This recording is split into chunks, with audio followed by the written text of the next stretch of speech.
May മാസം 6-ാം തീയതി ക്രിസ്തുവർഷം 2026 പാലാരിവട്ടം ബൈബിൾ ചർച്ച് മലയാളം കൂട്ടായ്മയിൽ നിന്ന് ബൈബിൾ പഠനവുമായി ദൈവകൃപയാൽ ഒരിക്കൽ കൂടി വിൻസെൻ്റ് തോമസ്. രക്ഷയുടെ സുവിശേഷം പഠിപ്പിക്കുവാൻ, നിത്യമായ കാര്യങ്ങൾ പഠിപ്പിക്കുവാൻ, പ്രത്യാശയുടെ വചനങ്ങൾ പഠിപ്പിക്കുവാൻ, ജീവനുള്ളതും നിലനിൽക്കുന്നതുമായ ദൈവവചനം പഠിപ്പിക്കുവാൻ ദൈവം നൽകുന്ന അവസരങ്ങൾക്കായി ദൈവത്തിന് ഞാൻ വ്യക്തിപരമായി നന്ദി പറയുന്നു. സന്ദേശം കേൾക്കുന്ന ഏവർക്കും ക്രിസ്തു യേശുവിൻ്റെ നാമത്തിൽ കൃപയും സമാധാനവും നേർന്നുകൊള്ളുന്നു. നമ്മുടെ വിദ്യാഭ്യാസം ഉണ്ട് എന്ന് നാം അവകാശപ്പെടുന്ന കേരളത്തിൽ ഒരിക്കൽ കൂടി ഒരു തിരഞ്ഞെടുപ്പ് സംഭവിച്ചു. അതിൻ്റെ ഫലം വന്നിരിക്കുകയാണ്. നാം എല്ലാവരും ചേർന്ന് നമ്മുടെ കേരളത്തിലെ നിയമസഭയെ തിരഞ്ഞെടുത്തു. അതിനായിട്ട് ഞാൻ ദൈവത്തിന് നന്ദി പറയുന്നു. 102 പേർ ചേർന്ന് കേരളത്തെ രക്ഷിക്കാനുള്ള ഒരു പുതിയ അവസരമാണ് ഇത് എന്ന് ഞാൻ വിശ്വസിക്കുകയാണ്. അമേരിക്കയിൽ റൊണാൾഡ് ട്രംപ് ജയിച്ച് അതിനു മുമ്പുണ്ടായിരുന്ന നമ്മുടെ കേരളത്തിൽ കണ്ടതിലും മോശമായ ഭരണത്തെ കീഴ്പ്പെടുത്തി ദൈവം ട്രംപിനെ മുന്നോട്ട് കൊണ്ടുവരികയാണ് ഉണ്ടായത്. അത് വലിയൊരു രാഷ്ട്രത്തിൻ്റെ പ്രസിഡന്റിനെ തിരഞ്ഞെടുത്ത തിരഞ്ഞെടുപ്പായിരുന്നു. എന്നാൽ നമ്മുടെ കൊച്ചു കേരളത്തിലും ഇത് അതേപോലെ പ്രധാനപ്പെട്ട ഒരു നിയമസഭ തിരഞ്ഞെടുപ്പായിരുന്നു എന്ന് ഞാൻ ഓർക്കുകയാണ്.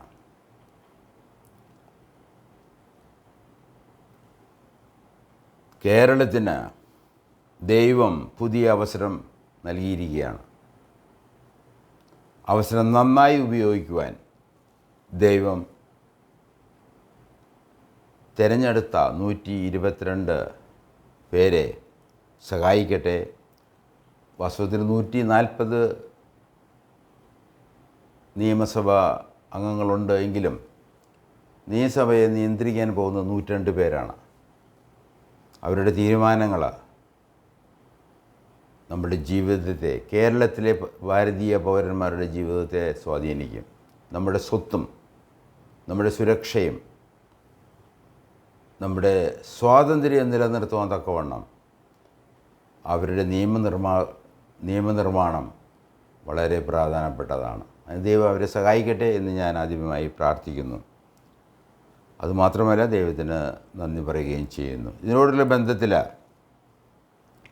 സദൃശ്യവാക്യങ്ങൾ 16-ാം അധ്യായത്തിൻ്റെ 18-ാം വാക്യം വായിക്കാൻ ആഗ്രഹിക്കുകയാണ്. സദൃശ്യവാക്യങ്ങൾ 16-ാം അധ്യായത്തിൻ്റെ 18-ാം വാക്യങ്ങൾ. അത് ഇംഗ്ലീഷിൽ ഇപ്രകാരമാണ് അത് പരിഭാഷപ്പെടുത്തിയിരിക്കുന്നത്. ഞാൻ വായിക്കുന്നത് കിങ് ജെയിംസ് വേർഷനിൽ നിന്നാണ്. King James Version. Pride goeth before destruction.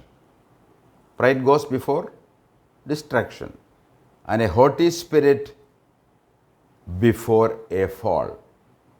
അതിൻ്റെ മലയാള പരിഭാഷയാണ് നാശത്തിന് മുമ്പേ ഗർവം, വീഴ്ചയ്ക്ക് മുമ്പേ ഉന്നതഭാവം. ഇത് ഞാൻ സത്യവേദ പുസ്തകത്തിൻ്റെ പരിഭാഷ വായിച്ചതാണ്. എന്നാൽ POC ബൈബിളിൽ ഈ സദൃശ്യവാക്യങ്ങൾ 16-ാം അധ്യായത്തിൻ്റെ 18-ാം വാക്യം ഇപ്രകാരമാണ് അത് പരിഭാഷപ്പെടുത്തിയിരിക്കുന്നത്. അഹങ്കാരം നാശത്തിൻ്റെ മുന്നോടിയാണ്, അഹന്ത അധപ്പതനത്തിൻ്റെയും. നമ്മുടെ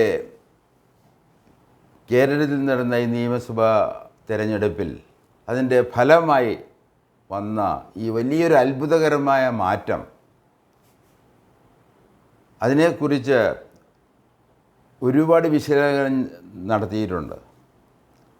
ഭരണകർത്താക്കൾക്ക് എന്ന് പറഞ്ഞാൽ ഇതിനു മുമ്പേ ഭരിച്ച, ഈ നിയമസഭ വരുന്നതിന് മുമ്പേ ഭരിച്ച ഭരണകർത്താക്കൾക്ക് സംഭവിച്ച നൂറുകണക്കിന് വീഴ്ചകളെക്കുറിച്ച് ഇത് മാധ്യമങ്ങളിലും അല്ലാതെയായിട്ട് വിശകലനം ചെയ്യപ്പെട്ടിട്ടുണ്ട്. നൂറുകണക്കിന് പ്രശ്നങ്ങളാണ് അവർക്കുണ്ടായിരുന്നത്. അവർക്ക് വീഴ്ചകൾ വിവിധമായിരുന്നു, നൂറുകണക്കിന്. എന്നാൽ ചിലരത് 20 കുറച്ചു, ചിലതിനെ 10 കുറച്ചു, ചിലതിനെ 4 കുറച്ചു. എങ്കിലും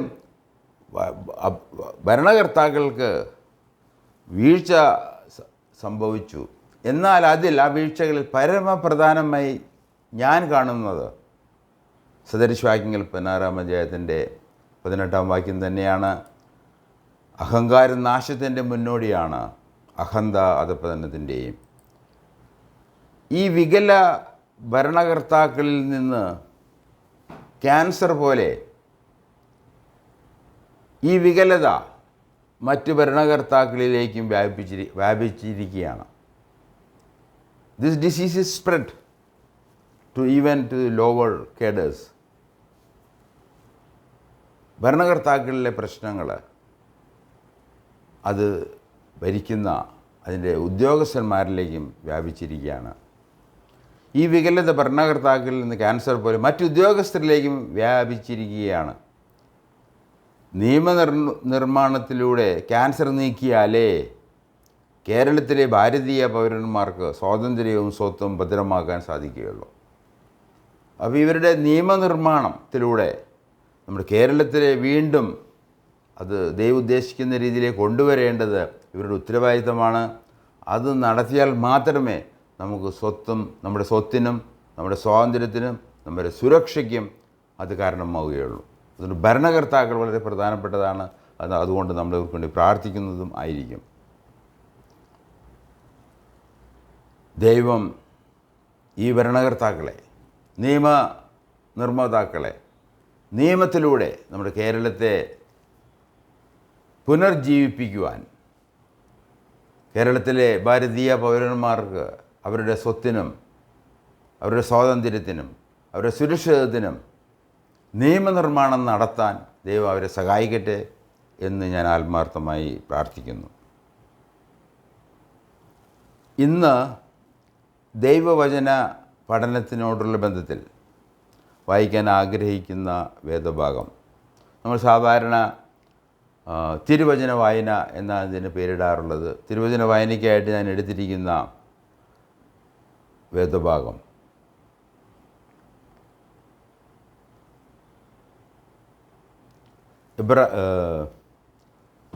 അതിൻ്റെ അപ്പസ്തോല പ്രവൃത്തികൾ 15-ാം അധ്യായത്തിൽ നിന്നാണ്.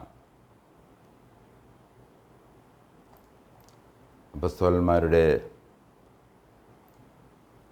പ്രവൃത്തിയുടെ പുസ്തകം 15-ാം അധ്യായത്തിൽ നിന്നാണ് നാം ഇന്ന് വായിക്കാൻ പോകുന്നത്. അപ്പസ്തോല പ്രവൃത്തികൾ 15-ാം അധ്യായത്തിൻ്റെ 7 മുതലുള്ള വാക്യങ്ങൾ വായിക്കാൻ ആഗ്രഹിക്കുകയാണ്. അപ്പസ്തോല പ്രവൃത്തികൾ 7-ാം അധ്യായത്തിൻ്റെ 15-ാം അധ്യായത്തിൻ്റെ ഇത് ജെറുസലേം കൗൺസിൽ എന്നറിയപ്പെടുന്ന വിശ്വവിഖ്യാതമായ സഭയുടെ ആദ്യത്തെ കൗൺസിൽ എന്നുള്ള നിലയിൽ, ജെറുസലേം കൗൺസിൽ എന്ന നിലയിൽ അത് വളരെ പ്രാധാന്യം അറിയിക്കുന്നു. അതിന് 15-ാം അധ്യായത്തിലാണ് ഇത് രേഖപ്പെടുത്തിയിരിക്കുന്നത്. അതിൻ്റെ 7-ാം വാക്യം തൊട്ട് ഞാൻ വായിക്കാൻ ആഗ്രഹിക്കുകയാണ്. വളരെ തർക്കമുണ്ടായ ശേഷം പത്രോസ് എഴുന്നേറ്റ് അവരോട് പറഞ്ഞത്, സഹോദരന്മാരെ, കുറേ നാൾ മുമ്പേ ദൈവം നിങ്ങളിൽ വെച്ച് ഞാൻ മുഖാന്തരം ജാതികൾ സുവിശേഷ വചനം കേട്ട് വിശ്വസിക്കണം എന്ന് നിയമിച്ചത് നിങ്ങളറിയുന്നുവല്ലോ. ഇത് പെന്തക്കോസ്ത് നാളിൽ സംഭവിച്ച പ്രസംഗത്തിന് ശേഷം അന്ന് 3000 പേര് രക്ഷിക്കപ്പെട്ടു, സ്നാനപ്പെട്ടു, സഭയോട് ചേർന്നു, അപ്പസ്തലന്മാരോട് ചേർന്നു, ഉപദേശങ്ങളോട് ചേർന്നു, ഒരു കൂട്ടായ്മ ആചരിച്ചു. അതിനുശേഷം ഏകദേശം 10 വർഷങ്ങൾക്ക് ശേഷം എന്ന് പറഞ്ഞാൽ AD 33 പെന്തക്കോസ്ത് സംഭവിച്ചുവെങ്കിൽ AD 43 ഏകദേശം 43 സംഭവമാണ് ഇവിടെ പത്രോസ് അപ്പസ്തോലൻ ഇപ്പോൾ അപ്പസ്തോലന്മാരുടെ കൗൺസിൽ കൂടിയപ്പോൾ അപ്പസ്തോലൻ മാത്രമല്ല അവരുടെ മൂപ്പന്മാരും ശിഷ്യന്മാരൊക്കെ കൂടിയുള്ള ഒരു കൗൺസിലായിരുന്നു. അവിടെ പത്രോസ് എഴുന്നേറ്റ് നിന്ന് തർക്കങ്ങൾ കേട്ടതിന് ശേഷം തൻ്റെ അഭിപ്രായം പറയുകയാണ്. അതിവിടെ രേഖപ്പെടുത്തി നമ്മുടെ ബുദ്ധി ഉപദേശത്തിന് നൽകിയിട്ടുണ്ട്. വളരെ തർക്കമുണ്ടായ ശേഷം പത്രോസ് എഴുന്നേറ്റ് അവരോട് പറഞ്ഞ്, സഹോദരന്മാരെ, കുറേ നാൾ മുമ്പേ ദൈവം നിങ്ങളിൽ വെച്ച് ഞാൻ മുഖാന്തരം ജാതികൾ സുവിശേഷ വചനം കേട്ട് വിശ്വസിക്കണമെന്ന് നിശ്ചയിച്ച് നിങ്ങൾ അറിയുന്നുവല്ലോ. ഹൃദയങ്ങളെ അറിയുന്ന ദൈവം നമുക്ക് തന്നതുപോലെ നാം ആരാണ്? പെന്തക്കോസ്ത് നാളിലെ യഹൂദന്മാർ മാത്രമായിരുന്നു സഭയോട് ചേർന്നത്. അതിനുശേഷം ഏകദേശം 10 വർഷങ്ങൾക്ക് ശേഷം കൊർന്നേലിയസും കുടുംബമാണ് ആദ്യമായിട്ട് സഭയോട് ചേർന്ന കുടുംബം. വളരെ പ്രധാനപ്പെട്ട വിഷയങ്ങളാണത്. അപ്പോൾ അങ്ങനെയാണ് അതിൻ്റെ 8-ാം വാക്യത്തിൽ 8-ാം വാക്യത്തിൽ ഹൃദയങ്ങളെ അറിയുന്ന ദൈവം നമുക്ക് തന്നതുപോലെ അവർക്കും പരിശുദ്ധാത്മാവിനെ കൊടുത്തുകൊണ്ട് സാക്ഷി നിന്നു. വിശ്വാസത്താൽ അവരുടെ ഹൃദയങ്ങളെ ശുദ്ധീകരിച്ചതിനാൽ, ശ്രദ്ധിച്ചാലും വിശ്വാസത്താൽ ശുദ്ധീകരിച്ചതിനാൽ നമുക്കും അവർക്കും തമ്മിൽ ഒരു വ്യത്യാസവും വെച്ചിട്ടില്ല. സഭയിൽ യഹൂദനെന്നോ ജാതിയെന്നോ ആണെന്നോ പെണ്ണെന്നോ യാതൊരു വ്യത്യാസം കൂടാതെ എല്ലാവർക്കും കൃപയാൽ വിശ്വാസത്താൽ രക്ഷിക്കപ്പെട്ടവരാണ്. അവരുടെ കൂട്ടമാണ് സഭ എന്നുള്ളത്. അതിനുശേഷം അതിൻ്റെ 10-ാം വാക്യത്തിൽ ആകയാൽ നമ്മുടെ പിതാക്കന്മാർക്കും നമുക്കും ചുമപ്പാൻ കഴിഞ്ഞിട്ടില്ലാത്ത നുകം ശിഷ്യന്മാരുടെ കഴുത്തിൽ വെപ്പാൻ നിങ്ങളിപ്പോൾ ദൈവത്തെ പരീക്ഷിക്കുന്നതെന്ത്?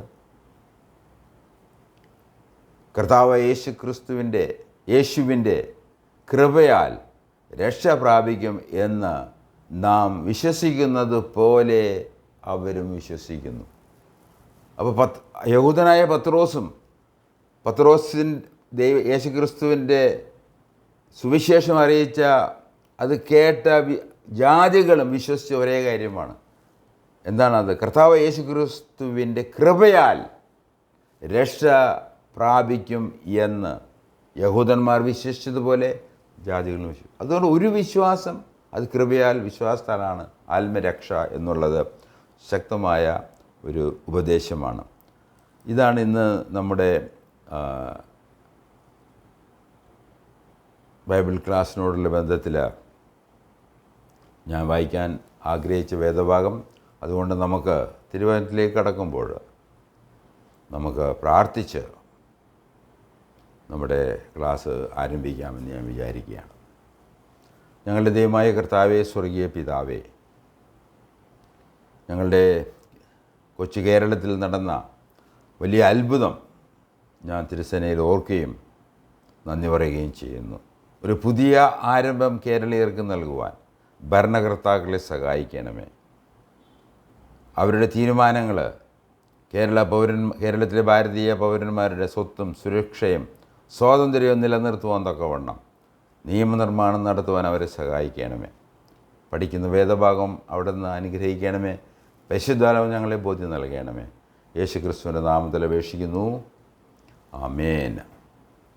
കഴിഞ്ഞ ആഴ്ച നമ്മൾ പഠിച്ച വേദഭാഗങ്ങളൊക്കെ പരിശോധിക്കുമ്പോൾ നമുക്കറിയാം, കർത്താവ് യേശുക്രിസ്തു പാപപരിഹാരം ഉണ്ടാക്കിയതിന് ശേഷം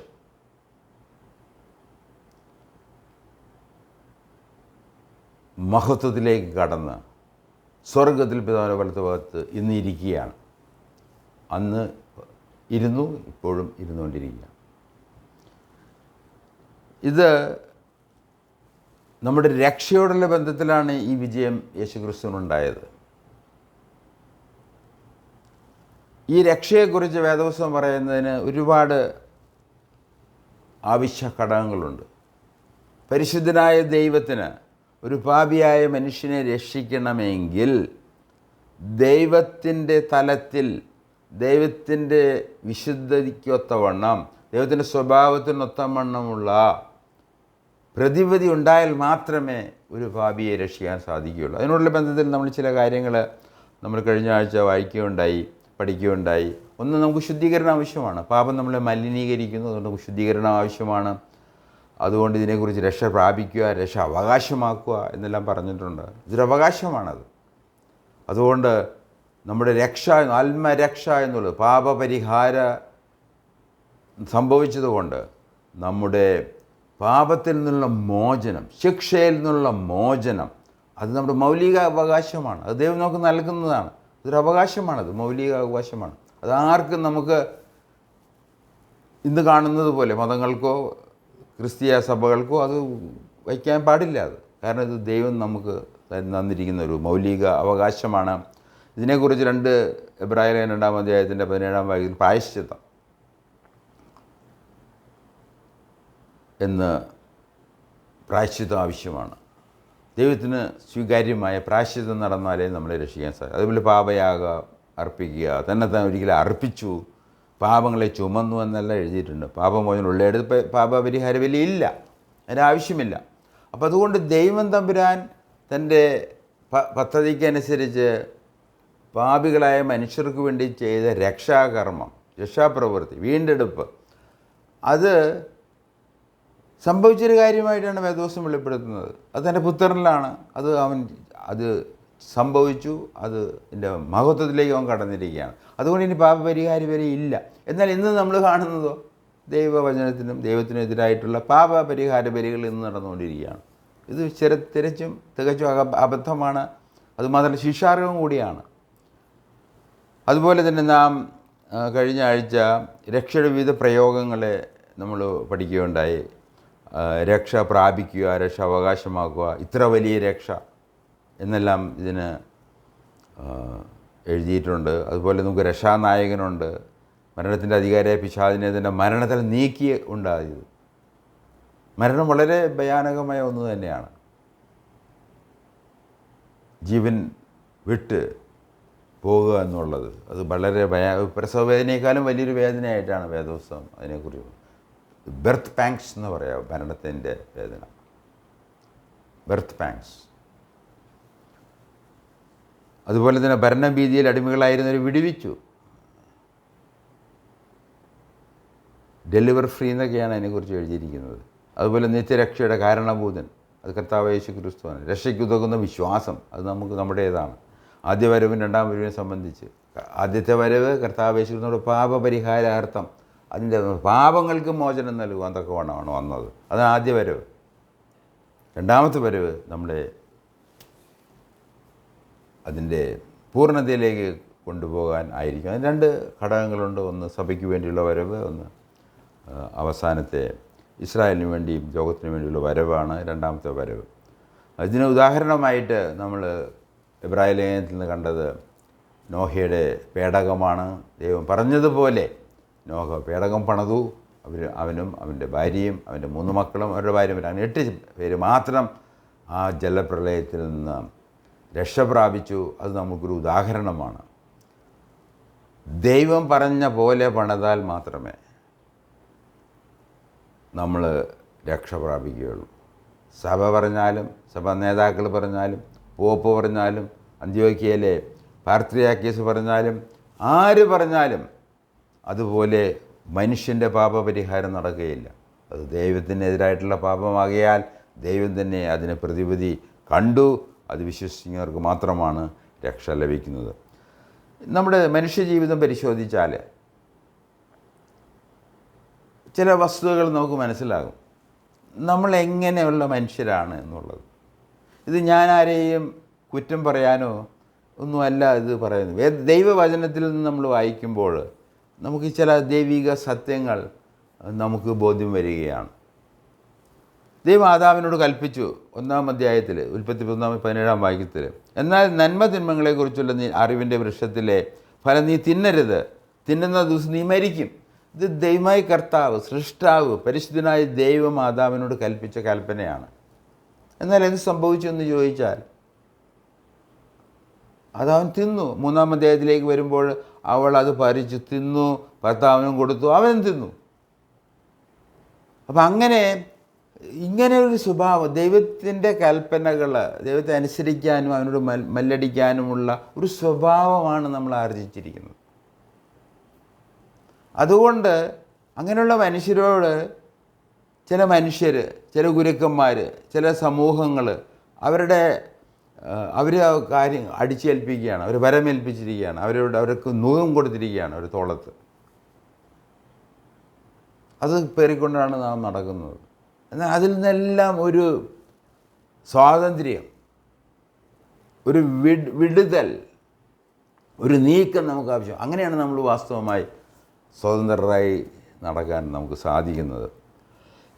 അങ്ങനെ മനുഷ്യവർഗം അനുസരണം കെട്ടവരുടെ മക്കളായി ജനിക്കുന്നു. അപ്പോൾ അങ്ങനെ പറയുമ്പോഴത് വളരെ ധ്രുവീകരണം ഉണ്ടാക്കുന്നതാണ്. ചിലർ വിശ്വസിക്കും നമ്മളെല്ലാം നല്ലവരാണെന്നാണ്. അങ്ങനെ കൂട്ടുകൂട്ടരുമുണ്ട്. വി ആർ ബേസിക്കലി ഗുഡ് എന്ന് വിശ്വസിക്കുന്ന സഭകളുമുണ്ട്, മനുഷ്യരുമുണ്ട്. വേദപുസ്തകങ്ങൾ പഠിക്കുകയും വിശ്വസിക്കുകയും ചെയ്യുന്നവരുണ്ട്. എന്നാൽ എഫേസ്യർ 2-ാം അധ്യായം നമ്മൾ വായിക്കുമ്പോൾ, അതിൻ്റെ 1 മുതൽ 3 വരെയുള്ള വാക്യങ്ങൾ നമ്മൾ വായിക്കുമ്പോൾ അവിടെ പറയുന്നത് 2-ാം അധ്യായത്തിൽ, എഫേസ്യർ 2-ാം അധ്യായത്തിൽ, അതിക്രമങ്ങളിൽ പാപങ്ങൾ മരിച്ചവരായിരുന്ന നിങ്ങളെയും അവൻ ഉയർപ്പിച്ചു. അവനിൽ നിങ്ങൾ മുമ്പേ ഈ ലോകത്തിൻ്റെ കാലഗതിയെയും ആകാശത്തിലെ അധികാരത്തിനും അനുസരണക്കേടിൻ്റെ മക്കളിൽ ഇപ്പോൾ വ്യാപരിക്കുന്ന ആത്മാവിനും അധിപതിയായവനെയും അനുസരിച്ച് നടന്നു. അവരുടെ ഇടയിൽ നാം എല്ലാവരും മുമ്പേ നമ്മുടെ ജഡമോഹങ്ങളിൽ നടന്ന് ജഡത്തിനും മനോപകാരങ്ങൾക്ക് ഇഷ്ടമായത് ചെയ്തും കൊണ്ട് മറ്റുള്ളവരെ പോലെ പ്രകൃതിയാൽ കോപത്തിൻ്റെ മക്കളായിരുന്നു. കരുണാസമ്പന്ന ദൈവമോ നമ്മുടെ രക്ഷയെക്കുറിച്ച് പിന്നെ കരുണാസന്നമായ ദൈവം നമുക്ക് എന്തുകൊണ്ട് ചെയ്തു, തൻ്റെ പുത്രനിൽ നിന്ന് അയച്ചു, അവൻ്റെ കൃപയാൽ വിശ്വാസമല്ല രക്ഷ. അപ്പോൾ അതുകൊണ്ട് നമ്മളെക്കുറിച്ച് വ്യക്തിപരമായിട്ട് ദൈവവചനത്തിൻ്റെ വെളിച്ചത്തിൽ നമുക്കൊരു അവലോകനം ചെയ്ത് നമ്മൾ ആരാണ് എന്ന്, നമ്മുടെ പ്രയാസങ്ങൾ എന്താണ്, നമ്മുടെ വീഴ്ച എന്താണ്, അതിൽ നമ്മൾ എങ്ങനെ രക്ഷ പ്രാപിക്കാമെന്നുള്ളത് നമ്മൾ ചിന്തിക്കേണ്ട വിഷയമാണ്. എൻ്റെ രക്ഷയെക്കുറിച്ച്, എൻ്റെ നിത്യതയെക്കുറിച്ച് ഞാൻ ബോധവാനല്ല എങ്കിൽ, ഞാൻ അതിനെക്കുറിച്ച് കരുതുന്നവനല്ല എങ്കിൽ, അതിനെക്കുറിച്ച് ആലോചിക്കുന്നവനല്ല എങ്കിൽ ഞാൻ ഏറ്റവും വലിയ വിഡ്ഢിയായിരിക്കും. എനിക്ക് എൻ്റെ കാര്യത്തിൽ യാതൊരു താല്പര്യമില്ല എങ്കിൽ, കർത്താവ് പറഞ്ഞു നിന്നെ പോലെ തന്നെ നിൻ്റെ അയൽക്കാരനെ സ്നേഹിക്കണമെന്നാണ്. നമുക്ക് നമ്മളെക്കുറിച്ച്, നമ്മുടെ ജീവനെക്കുറിച്ച്, നമ്മുടെ നിത്യതയെക്കുറിച്ച്, നമ്മുടെ ഭാവിയെക്കുറിച്ച്, സുരക്ഷിതത്വത്തെക്കുറിച്ച്, സ്വത്തിനെക്കുറിച്ച്, സ്വാതന്ത്ര്യത്തെക്കുറിച്ച് എല്ലാം നമുക്ക് അത് നമ്മൾ കരുതേണ്ട ഒരു വിഷയം തന്നെയാണ്. അപ്പോൾ അങ്ങനെ നമ്മൾ വായിക്കുമ്പോൾ മനുഷ്യവർഗം വളരെ പ്രയാസത്തിലൂടെ കടന്നു പോകുന്ന ഒരു ജീവികളാണ്. അത് പ്രത്യേകിച്ച് ഇന്നത്തെ കാലഘട്ടത്തിൽ വളരെ പ്രയാസങ്ങളിലൂടെ ഇനി അത് കൂടിക്കൂടി വരാനാണ്. മനുഷ്യന് ദുഷ്ടത പെരുകി അത് അതിൻ്റെ മൂർധന്യാവസ്ഥയിലേക്ക് വരുന്ന കാലഘട്ടങ്ങളാണ് നാം ഇനി അഭിമുഖീകരിക്കാൻ പോകുന്നത്. നമുക്കറിയാം ഇന്ന് ഡെത്ത് കൾട്ട്, അവരോട് എന്ത് പറഞ്ഞാലും അവർ മാറാൻ പോകുന്നില്ല. കാരണം അവരെക്കുറിച്ച് പറയുന്നവർ ഡെത്ത് കൾട്ടാണ്. അവർ മരിക്കാൻ തയ്യാറാണ്, കൊല്ലാനും തയ്യാറാണ്. അപ്പോൾ അവരോട് നമ്മൾ എങ്ങനെ, അങ്ങനത്തെ ഒരു ദുഷ്ട ലോകത്തിലേക്കാണ് ഇന്ന് ലോകം, അത് പടർന്ന് പിടിച്ചിരിക്കുകയാണ്. അതിൻ്റെ ചില രൂപങ്ങളൊക്കെയാണ് നാം കഴിഞ്ഞ 10 വർഷമായിട്ട് കേരളത്തിൽ കണ്ടത്. അതിൽ നിന്നൊരു മോചനത്തിനായിട്ട് ദൈവം പ്രവർത്തിച്ച ഒരു കാര്യമാണ് നമ്മുടെ ഈ പ്രാവശ്യത്തെ നിയമസഭാ ഇലക്ഷൻ എന്ന് ഞാൻ പൂർണ്ണമായി വിശ്വസിക്കുകയാണ്. അങ്ങനെ നമ്മൾ വേദവചനത്തിൽ നിന്ന് മനുഷ്യനെക്കുറിച്ച് ദൈവവചനം പറയുന്ന കാര്യങ്ങൾ പരിശോധിക്കുമ്പോൾ നമുക്ക് ആദാം അനുസരണക്കേട് കാണിച്ചു. ആ ആദാമിൻ്റെ മക്കളായിട്ട് നമ്മൾ അനുസരണം കെട്ടവരായിട്ട് ജനിക്കുന്നു, വളരുന്നു, പ്രവർത്തിക്കുന്നു. അതിനുശേഷം നമുക്കറിയാം നോഹയുടെ കൊച്ചുമക്കളും ബാബേലിൽ ദൈവത്തിന് മറുതലിച്ചു. അടുത്തൊരു ഈവൻറ്റ് നമ്മൾ എടുക്കുകയാണെങ്കിൽ, ഒരു ലോകത്തിൽ നടന്നൊരു പ്രശ്നം നോക്കുകയാണെങ്കിൽ, നോഹയുടെ കാലത്തിന് ശേഷം അവരെന്ത് ചെയ്തു? ബാബേലിൽ കൊട്ടാരം പണിയാൻ തുടങ്ങി. ദൈവത്തിനോട് മറുതലിക്കുകയാണ്, വെല്ലുവിളിക്കുകയാണ് ഉണ്ടായത്. ദൈവം എന്ത് ചെയ്തു? അവരെ 70 ദേശങ്ങളായിട്ട് വിഭജിച്ചു. ഭാഷയും കുടുംബവും ഫാമിലി, ക്ലാൻ എന്ന് പറയുക ഇംഗ്ലീഷിൽ ആയിട്ട് അവരെ 70 ഭാഗിച്ചു. എന്നാൽ ആ സമയത്ത് ഈ വിഭാഗിച്ചതിന് ശേഷം ദൈവം എന്ത് ചെയ്തു? അബ്രാഹാമിനെ വിളിച്ചു, അബ്രാഹാമിനെ അനുഗ്രഹിച്ചു, അബ്രാഹത്തിന് വാഗ്ദാനങ്ങൾ നൽകി, അവനോട് ഉടമ്പടി ചെയ്തു. വാഗ്ദത്തങ്ങളും ഉടമ്പടിയും പ്രകാരം വാഗ്ദത്ത മശിഹായെ ഇസ്രായേലിലേക്ക് അയച്ചു. എന്ത് സംഭവിച്ചു? ആദാമിൻ്റെ മക്കൾ ചെയ്തതുപോലെ തന്നെ, നോഹയുടെ മക്കൾ ചെയ്തതുപോലെ തന്നെ യഹൂദന്മാരെന്ത് ചെയ്തു? അവർ വീണ്ടെടുക്കപ്പെട്ട ജനമാണ്, ദൈവത്തിൻ്റെ സ്വന്തം ജനമാണ്. അവർ വാഗ്ദത്ത മനുഷ്യരാണ്, സമൂഹമാണ്. അവർക്ക് ദൈവമായിട്ട് ഉടമ്പടിയുള്ളവരാണ്. അവരെന്ത് ചെയ്തു?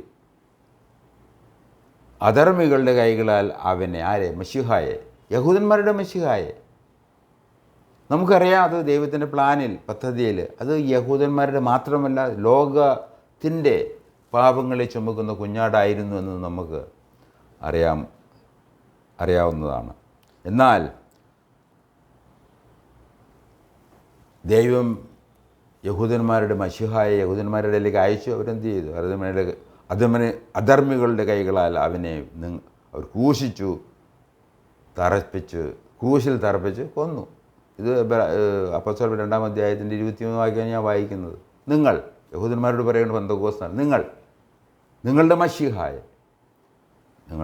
അധർമ്മികളാരാണ്? റോമാക്കാരും ഒക്കെ ചേർന്ന് അവനെ ക്രൂശിക്കണം. എന്നാൽ അവൻ്റെ പാപപരിഹാരത്തെക്കുറിച്ച് നമ്മൾ ആ ശുശ്രൂഷയെ നമ്മൾ ഓർക്കുമ്പോൾ നമ്മളെല്ലാം അത് ഉൾപ്പെട്ട നമ്മുടെ പാപങ്ങൾക്ക് വേണ്ടിയാണ് അവൻ മരിച്ചത്.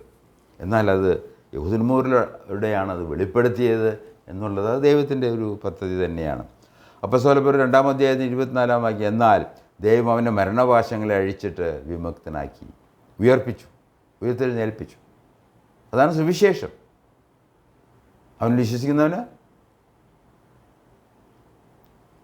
രക്ഷ, പാപമോചനം, നിത്യജീവൻ, അങ്ങനെ ഒരുപാട് അനുഗ്രഹങ്ങൾ.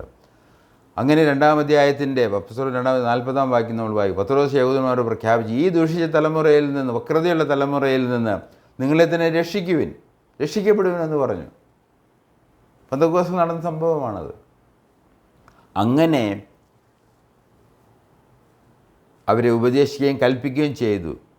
ഈ ദുഷിച്ച തലമുറ നിങ്ങളെ തന്നെ രക്ഷിക്കുക എന്ന് കൽപ്പിച്ചു. ഒരു കൽപ്പനാ രൂപത്തിലാണ് ഈ വാക്ക് എഴുതിയിരിക്കുന്നത്. സേവ് യുവർ സെൽഫ് എന്നുള്ള ആ വാക്ക് അത് ഇമ്പരറ്റീവാണത്. അതുകൊണ്ട് അത് കൽപ്പനയാണത്. അതുകൊണ്ട് അത് നമ്മളെ സംബന്ധിച്ചിടത്തോളം അത് വളരെ പ്രധാനപ്പെട്ട ഈ ദുഷ്ടതലമുറയിൽ നിന്ന് മാത്രമല്ല, ഈ പാപികളുടെ ഈ സങ്കേതത്തിൽ നമുക്ക് രക്ഷ ആവശ്യമാണ്. അത് കർത്താവ് യേശു ക്രിസ്തുവിൽ ആണ് എന്നുള്ളതാണ് സദ്വാർത്ത. അപ്പം അങ്ങനെ അപ്പോസ്തലനായ പത്രോസ് അന്ന് യഹൂദന്മാരോട് പ്രഖ്യാപിച്ചു, നിങ്ങൾ രക്ഷ പ്രാപിപ്പിൻ. അതിനുശേഷം അപ്പോസ്തല പ്രവൃത്തി 2-41 മുതൽ 47 വരെയുള്ള വാക്യങ്ങൾ നമ്മൾ വായിക്കുമ്പോൾ, അങ്ങനെ അന്ന് നമുക്കൊന്ന് വായിച്ചു നോക്കാം. അപ്പോസ്തല പ്രവൃത്തികൾ 2-ാം അധ്യായത്തിൻ്റെ 41 മുതലുള്ള വാക്യങ്ങൾ നമ്മൾ വായിക്കുമ്പോൾ, അവൻ്റെ വാക്ക് കൈക്കൊണ്ടവർ, പത്രോസ് പെന്തക്കോസ്ത് നാളിൽ പരിശുദ്ധാത്മാവ് നിറഞ്ഞവനായി, പരിശുദ്ധാത്മാ സ്നാനമേറ്റവനായി പ്രസംഗിച്ച ആ സന്ദേശം, ആ വാക്ക് കേട്ട് കൈക്കൊണ്ടവർ സ്നാനമേറ്റു. അന്ന് 3000-ഓളം പേർ അവനോട് ചേർന്നു. അവർ അപ്പോസ്തലന്മാരുടെ ഉപദേശം കേട്ടും കൂട്ടായ്മ ആചരിച്ചും അപ്പം നുറുക്കുകയും പ്രാർത്ഥന കഴിച്ചും പോന്നു. എല്ലാവർക്കും ഭയമായി. അപ്പോസ്തലന്മാരിൽ ഏറിയ അത്ഭുതങ്ങളും അടയാളങ്ങളും നടന്നു. വിശിഷ്ടരെല്ലാവരും ഒരുമിച്ചിരുന്നു. സകലവും പൊതുവക എന്ന് എണ്ണുകയും ജന്മഭൂമിയിലെ വസ്തുക്കളും വിറ്റ് അവനവന് ആവശ്യമുള്ളതുപോലെ എല്ലാവർക്കും പങ്കിടുകയും ചെയ്തു. ഒരുമനപ്പെട്ട് ദിനംപ്രതി ദേവാലയത്തിൽ കൂടി വരികയും വീട്ടിലപ്പം നുറുക്കിക്കൊണ്ട് ജല്വാസവും ഹൃദയപരമാർത്ഥതയും കൊണ്ട് ഭക്ഷണവും കഴിക്കുകയും ദൈവത്തെ സ്തുതിക്കുകയും സകല ജനത്തിൻ്റെ കൃപയെ അനുഭവിക്കുകയും ചെയ്തു.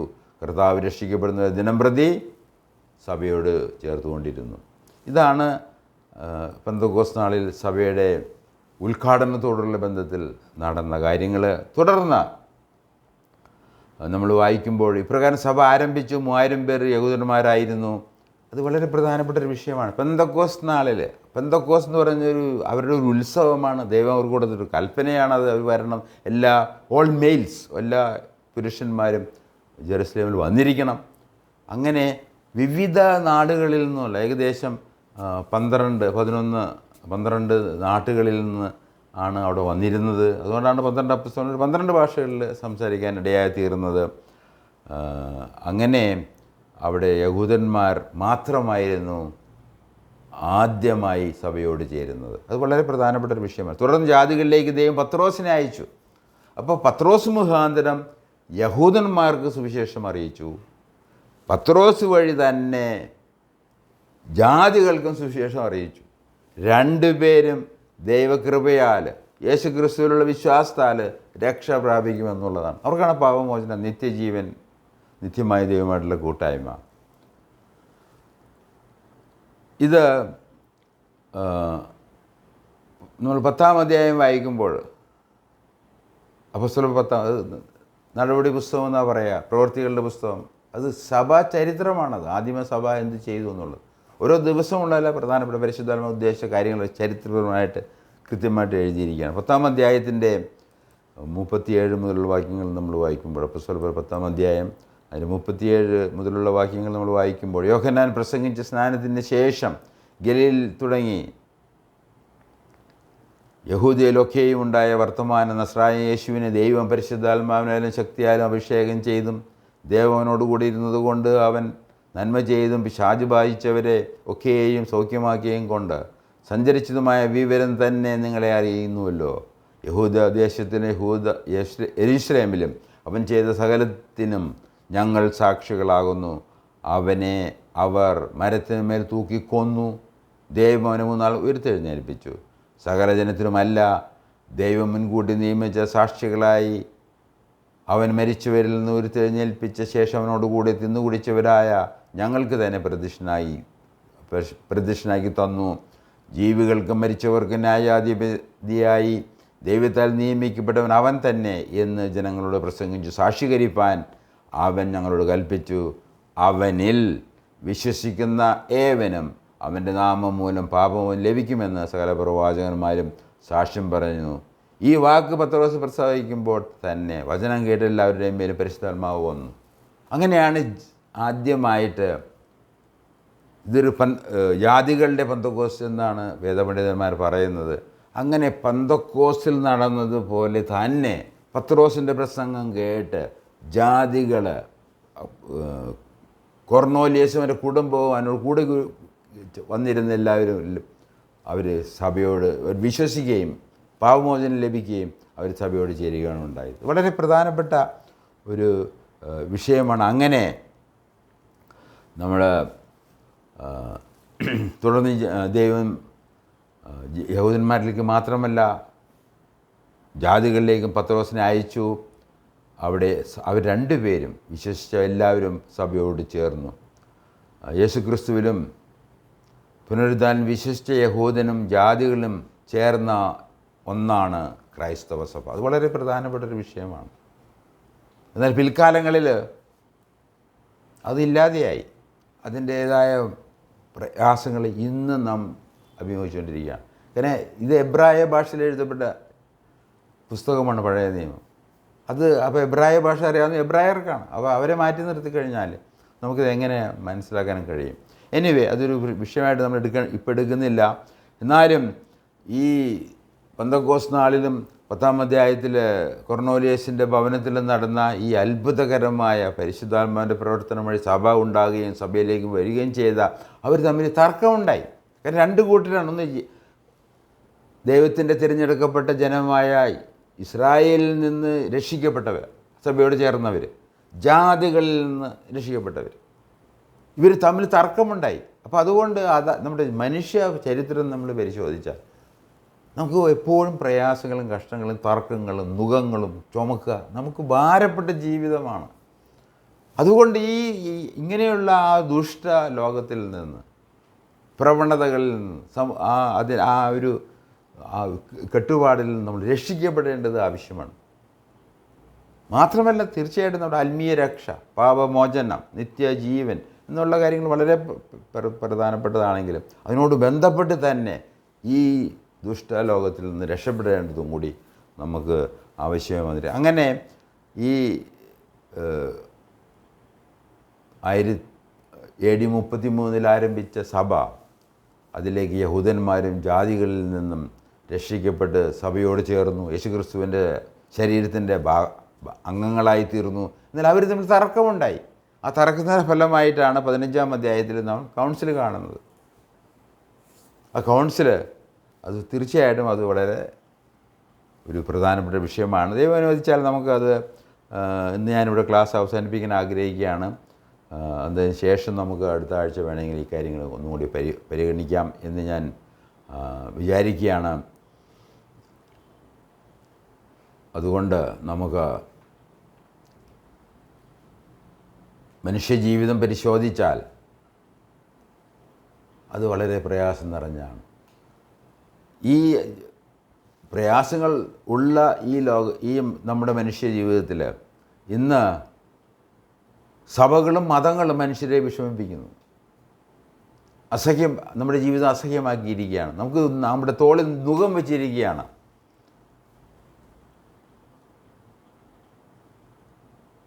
അപ്പം അതിൽ നിന്ന് ഒരു രക്ഷ നമുക്ക് വാസ്തവമായി ആവശ്യമാണ്. ആയതിനാൽ വ്യക്തിപരമായി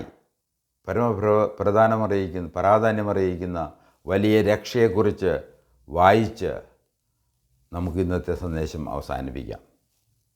വളരെ പ്രയാസങ്ങളും അത് നമ്മുടെ നുകം ദൈനംദിന ജീവിതത്തിൽ കൂടിക്കൂടി വരുത്തുന്ന ഒരു രീതിയാണ് നമുക്ക് കാണുന്നത്. അതുകൊണ്ട് എത്ര വലിയ രക്ഷ എന്നുള്ളത് നമ്മൾ മനസ്സിലാക്കി അതിനുള്ള ബന്ധത്തിൽ വാക്യം വായിച്ച് ഇന്നത്തെ ക്ലാസ് അവസാനിപ്പിക്കാം എന്ന് ഞാൻ വായിക്കുന്നത് അപ്പോസ്തലപ്രവൃത്തി 15-ാം അധ്യായമാണ്, 8 മുതൽ 11 വരെയുള്ള വാക്യങ്ങൾ. അത് വായിക്കാൻ കാരണം എന്താണ്? അത് ഈ യഹൂദന്മാരിൽ നിന്ന് രക്ഷിക്കപ്പെട്ടവരും ജാതികളിൽ നിന്ന് രക്ഷിക്കപ്പെട്ടവരും സഭയോട് ചേർന്ന് യേശുക്രിസ്തുവിനോട് കൂട്ടായ്മയുള്ളവരും തമ്മിലുള്ള തർക്കമാണ് വിഷയം.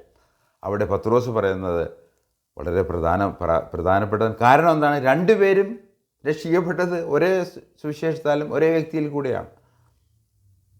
അതുകൊണ്ട് നമുക്ക് ശ്രദ്ധിച്ച് മനസ്സിലാക്കി നമുക്ക് വാസ്തവമായ സ്വാതന്ത്ര്യത്തിലേക്ക്, രക്ഷയിലേക്ക് കടക്കാൻ ദൈവം നമ്മളെ സഹായിക്കട്ടെ. അപ്പോസ്തലപ്രവൃത്തി 15-ാം അധ്യായം 8 മുതൽ 11 വരെ വാക്യം. പത്രോസ് എഴുന്നേറ്റ് പറഞ്ഞത്, സഹോദരന്മാരെ, വളരെ മുമ്പ് തന്നെ ദൈവം നിങ്ങളുടെ ഇടയിൽ ഒരു തെരഞ്ഞെടുപ്പ് നടത്തുകയും വിജാതീയർ എൻ്റെ അധരങ്ങളിൽ നിന്ന് സുവിശേഷ വചനങ്ങൾ കേട്ട് വിശ്വസിക്കണമെന്ന് നിശ്ചയിക്കുകയും ചെയ്തു എന്ന് നിങ്ങൾ അറിയുന്നുവല്ലോ. ഹൃദയങ്ങളെ അറിയുന്ന ദൈവം നമുക്ക് തന്നതുപോലെ അവർക്ക് പരിശുദ്ധാത്മാവിനെ നൽകിക്കൊണ്ട് അവരെ അംഗീകരിച്ചു. നമ്മളും അവരും തമ്മിൽ അവിടുന്ന് വ്യത്യാസം കൽപ്പിച്ചിട്ടില്ല. അവരുടെ ഹൃദയങ്ങളെ വിശ്വാസം കൊണ്ട് പൗത്രീകരിച്ചു. അതുകൊണ്ട് നമ്മുടെ പിതാക്കന്മാർക്കോ നമുക്കോ താങ്ങാൻ വയ്യാതിരുന്ന ഒരു നുകം ഇപ്പോൾ ശിഷ്യന്മാരുടെ ചുമലിൽ വച്ചു കെട്ടി എന്തിന് ദൈവത്തെ നിങ്ങൾ പരീക്ഷിക്കുന്നു? അവരെ പോലെ തന്നെ നാമും രക്ഷ പ്രാപിക്കുന്നത് കർത്താവായ യേശുക്രിസ്തുവിൻ്റെ കൃപയാലാണെന്ന് നാം വിശ്വസിക്കുന്നു. ഞാനിത് വേദഭാഗം വായിച്ചത് POC ബൈബിളിൻ്റെ പരിഭാഷയാണ്. POC ബൈബിളിൻ്റെ പരിഭാഷയാണ്. ഇവിടെ പറയുന്നത് അവരെ പോലെ തന്നെ യഹൂദന്മാരും ജാതികളും നാം രക്ഷ പ്രാപിക്കുന്നത് കർത്താവ് യേശുക്രിസ്തുവിൻ്റെ കൃപയാലാണെന്ന് നാം വിശ്വസിക്കുന്നു. ഇതാണ് നമ്മളെ സംബന്ധിച്ച് ഈ ദുഷ്ടപ്രവൃത്തികളിൽ, ദുഷ്ടലോകത്തിൽ നിന്ന് രക്ഷ നമുക്ക് പ്രാപിക്കണമെങ്കിൽ, ആത്മരക്ഷ ലഭിക്കണമെങ്കിൽ ഏകമാർഗം കർത്താവ് യേശുക്രിസ്തുവിലുള്ള വിശ്വാസമാണ്. അത് കൃപയാലാണ്. അത് വിശ്വാസമാണ് ലഭിക്കുന്നത്. എന്ത് വിശ്വസിക്കണം? കർത്താവ് യേശുക്രിസ്തു സാക്ഷാൽ ദൈവപുത്രനാണ്. അവൻ നമ്മുടെ പാപങ്ങൾക്ക് പരിഹാരമായി മരിച്ചു, അടക്കം ചെയ്തു. അവൻ ഉയർത്തെഴുന്നേറ്റു. ശിഷ്യന്മാർക്ക് പ്രത്യക്ഷനായി. അവരുടെ പ്രസംഗം, അവരുടെ ഉപദേശം, അതാണ് നമുക്ക് രക്ഷയ്ക്ക് ആധാരമായിരിക്കുന്നത്. ദൈവം നമ്മളെ സഹായിക്കട്ടെ. നമുക്ക് ഇന്ന് പ്രാർത്ഥിച്ച് വിരാമമിടാം. ഒരിക്കൽ കൂടി നമുക്ക് നമ്മുടെ പുതിയ നിയമസഭ രൂപീകരണവും അതിൻ്റെ ഭരണവും ഏറ്റവും കേരളീയർക്ക്, കേരളത്തിലെ ഭാരതീയ പൗരന്മാർക്ക് അത് ഏറ്റവും ഗുണകരമായി തീരും. നമ്മുടെ സ്വത്തും നമ്മുടെ സമ്പത്തും നമ്മുടെ സ്വാതന്ത്ര്യവും നമ്മുടെ സുരക്ഷയും ഉണ്ടാകുവാൻ തക്കവണ്ണം പുതിയ നിയമങ്ങൾ ഉണ്ടാക്കി വലിയ വ്യത്യാസം ഉണ്ടാക്കാൻ നമുക്ക് പ്രാർത്ഥിക്കാം. ദൈവമായ കർത്താവേ, സ്വർഗീയ പിതാവേ, സകലത്തെ നിയന്ത്രിക്കുന്ന ദൈവമായിരിക്കാൽ ഞങ്ങൾ നന്ദിയോടെ സ്തുതിക്കുന്നു. അമേരിക്കയിൽ പ്രസിഡന്റ് ട്രംപിനെ കൊണ്ടുവന്നതുപോലെ ഇന്ന് കേരളത്തിലൊരു പുതിയ നിയമസഭയെ കൊണ്ടുവന്നിരിക്കുകയാണ്. നല്ലൊരു ചീഫ് മിനിസ്റ്റർ നൽകുകയും നിയമനിർമ്മാണം നടത്തുകയും ഞങ്ങളുടെ സ്വാതന്ത്ര്യത്തിനും ഞങ്ങളുടെ സ്വത്തിനും സുരക്ഷിതയ്ക്കും അവിടെ നിയമങ്ങളുണ്ടാക്കി ഞങ്ങളെ സുരക്ഷിതരാക്കണമേ എന്ന് ഞങ്ങൾ വിനീതമായി അപേക്ഷിക്കുന്നു. അതിനുവേണ്ടിയുള്ള അതിൻ്റെ ഒരുക്കങ്ങൾ നടക്കുമ്പോൾ ഇടപെട്ട് എല്ലാം ഭംഗിയും ചന്തമായി നടത്തണമേ എന്ന് അടിയങ്ങൾ അപേക്ഷിക്കുന്നു. അതുപോലെ തന്നെ ഞങ്ങൾ കേട്ട വചനം കർത്താവായ യേശുക്രിസ്തുവിലുള്ള വിശ്വാസത്താലാണ് രക്ഷ എന്നുള്ളത് ഞങ്ങൾ ഒരിക്കൽ കൂടി ഞങ്ങൾ ഓർപ്പിക്കണമേ. ഞങ്ങളെ മനസ്സിലാക്കി തരണമേ. പരിശുദ്ധാത്മാവ് ഞങ്ങളെ പഠിപ്പിക്കണമേ. എല്ലാത്തിലും മഹത്വം അവിടത്തേക്ക് ഞങ്ങൾ നൽകുന്നു. കർത്താവിൻ്റെ രക്ഷിതാവുമായ യേശുക്രിസ്തുവിൻ്റെ നാമത്തിൽ അപേക്ഷിക്കുന്നു. ആമേൻ. നിങ്ങൾ കേട്ടതിന് നന്ദി. ദൈവം അനുവദിച്ചാൽ അടുത്ത ആഴ്ച കാണാം, കേൾക്കാം, തുടരാം.